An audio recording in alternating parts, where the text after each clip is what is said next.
Ngisho neBhayibheli liyasho ukuthi izingane ziyisiphiwo esivela kuNkulunkulu. Kunodaba lalo wesimame osibhalele mayelana nokubulala ingane yakhe ngoba nakho ikhubazekile. Lo wesimame igama lakhe uNontobeko Nkosi. Udabuka ngapha endaweni yaseMzingazi eKarende. uNontobeko ukhule ingane efisa ukuthola umshado ngesikhathi esizayo, ebe nezingane kanye nomndeni omkhulu. Ebethanda yonke into ephathelene nomndeni ngoba ngisho inhlelo zaku-TV ebeyibuka bengama-family documentaries.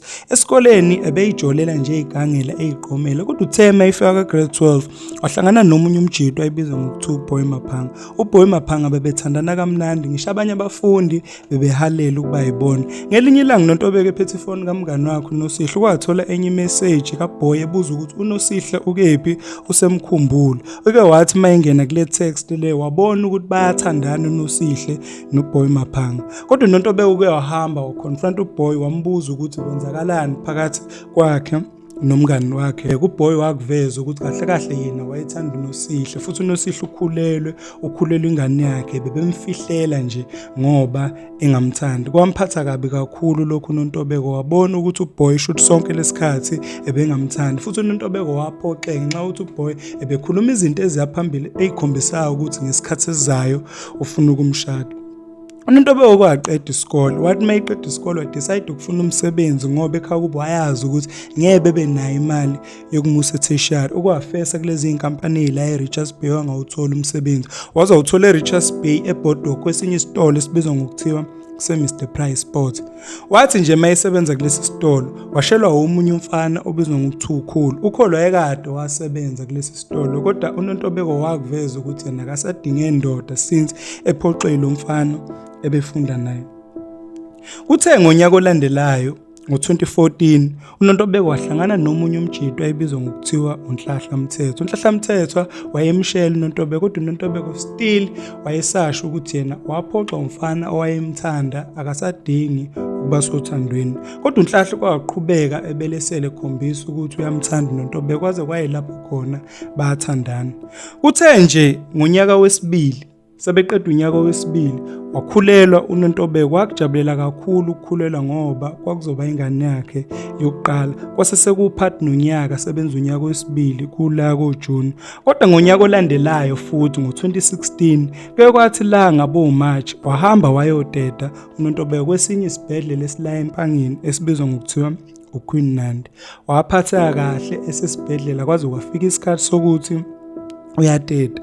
Kodwa uthe nje eteta wathola ingane eyayikhubazekile. Le ngane yayingenawo amadlebe, namehlo ayo ayibona kancane, izandla zayo zazimfishane, ikhubazekile nje ngendlela eyisimanga. Lokho kwamphatha kabi kakhulu ukuthi eqala ukuba nengane usezoba nengane ekhubazekile. Waze waxoxela ngisho abangani bakhe bafonela ekhaya ukuthi usebe nebhadi wateta ingane ekhubazekile.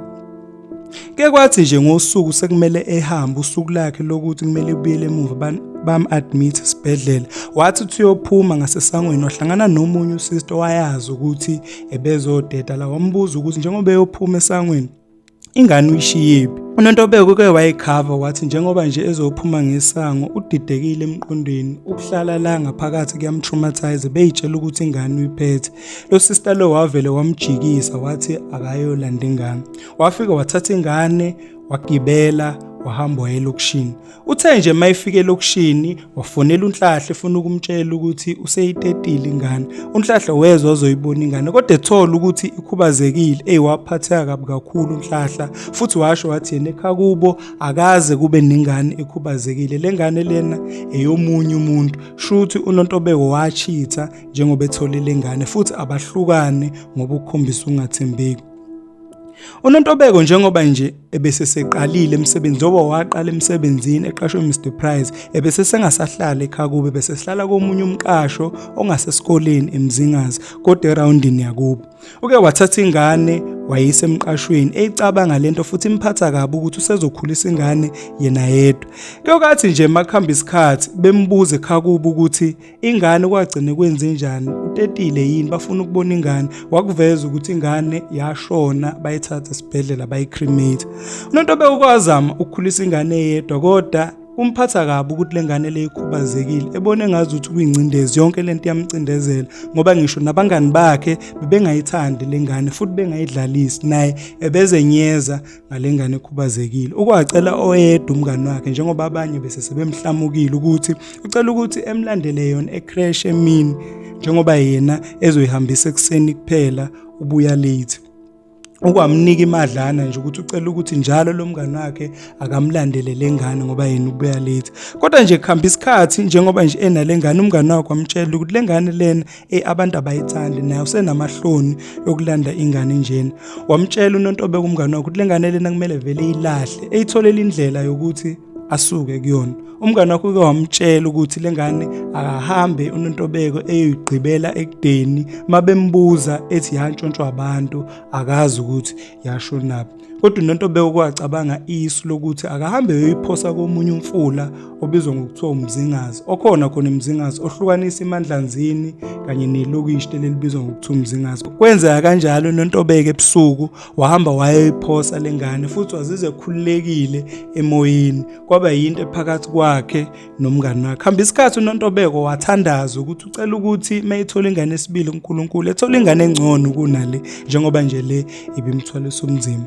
Kuthe ngonyaka olandelayo ebese sengasayimisele ngokujola, kodwa nje kuhamba isikhathi wanika ithuba lo yamjida wasemsebenzini wayevele amshela uNontobeko ethi uyamthanda. Kuthe nje ngelinye ilanga kuyiphatha emsebenzini, nalomjida bagcine beqabulana baze bathandana. Nalomjida kuphelanga nje ngisho isikhathi esingakanani, bathi nje besanda kuthandana uNontobeko wamitha, futhi wayenethemba lokuthi ingane azoyithola izobe i-right.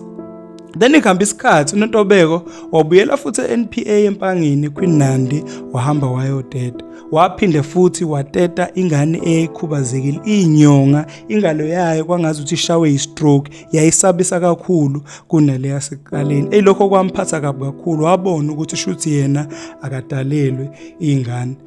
Ke kwathi nje sanda kuyiteta lengane, wacabangisa ukuthi uzoyenza njani. Uwacabangisa lokuhamba eyoyishiya esitolo, enze ngazi ukuthi uzothenga eSanlam Center, efika ayishiye khona kwi-troll mase yahamba. Kodwa kwabona ukuthi amakhamera angasembone mase yalandelwa eyaboshwa. Ukwahamba nalengane wayicelela komama lapha ngokwamasipala eMpangeni ukuyishiya, wathi uye ema-toilet unqena ukuhamba nengane encane. Ukwayishiya kulabo mama washiya u50 kanti useyabaleka uyahamba uyogibela.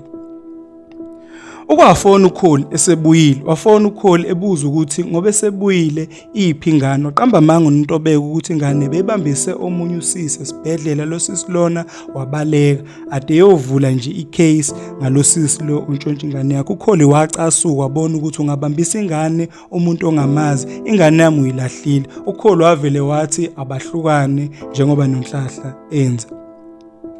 Kwamphatha kabi kakhulu lokho uNontobeko, kodwa wayazi ukuthi yena uwenze into right njengoba nje engayifuni ingane ikhubazekile. Nasesikhakubo wavele wathi lengane kwabe nenkinga, yaphuma esibhedlela futhi yashona, yagcina beyicriminateile njengaleyo yokuqala.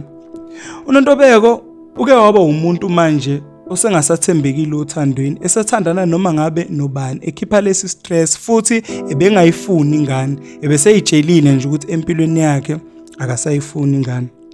Then kuhamba isikhathi, njengoba nje ejwayele ukuphuma emsebenzini, kunomunye ubhuti ayijwayele ukufuna ukumupha ulift. Lo bhuti wayehlala esikhawini, wayijwayele ukufuna ukumupha ulift eyombeka emzingazi. Manje yena ebengamthembi lo bhuti ngenxa yokuthi uyasazi ukuthi isikhawu siqhelelene nomzingazi. Ebeyibuza ukuthi engaba nje nomusa okufuna umlift eyombeka emzingazi lo bhuti ebehlala esikhawini, shuthi kunento aim ukuyenza. Lo bhuti lona njengoba nje ejwayele ukudlula njalo embona uNontobeko elinda ibhasi, ukwalokho eqhubeka nje njalo emcela ukumnika ulift, kodwa uNontobeko ebeyunqaba lo lift. Kuthe ngelinye ilanga wavuma lo bhuti wahamba wayombeka uNontobeko emzingazi emqashweni lapho wayehlala khona.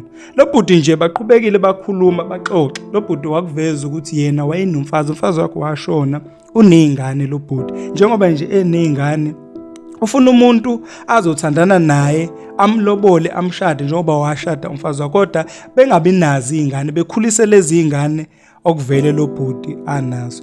uNontobeko wabona ukuthi uyena umuntu amdingayo lona, njengoba engeke saba nangane, akasafuna izingane njengoba azi ukuthi ingane ayizalayo ivele ikhubazeke. Lo bhuti bathandanile naye kwa-right, kwaze wafika isikhathi sokuthi uyamlobola, lo bhuti wamshada, bahlala ndawonye since lo bhuti washonelwa umfazi enomuzi esikhawini.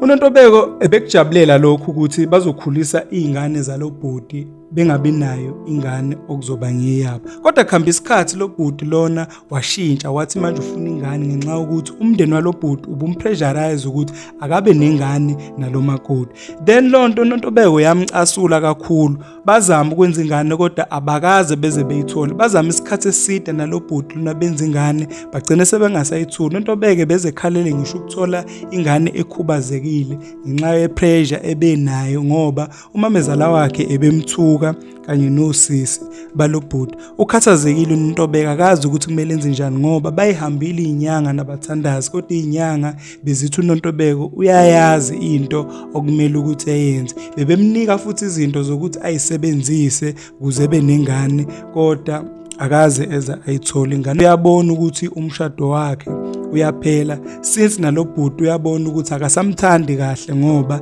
engabazali abantwana. uNontobeko ucela usizo lomuntu oyinyanga ongakwazi ukuthi amsize ngempela ethole iy'ngane njengamanje, njengoba nje esengasabatholi abantwana. Akazi ukuthi lento leni idalwa yini, ney'nyanga lokhu eziqhubeka zimnika into engasebenzi futhi zimtshela ukuthi uyayazi into okumele ayenze, yena akazi ukuthi kumele enze njani. Ucela usizo lomuntu ongakwazi ukumxhumanisa nenyanga noma nomthandazi thizeni. Ngiyacela noma ngabe ubani onenamba yenyanga ongakwazi ukusiza uNontobeko ukuthi esizakale kule nkinga le anayo. Ngiyacela niqhubeni like and share, niphinde futhi nisubscribe, nicomment. Ngiyabonga.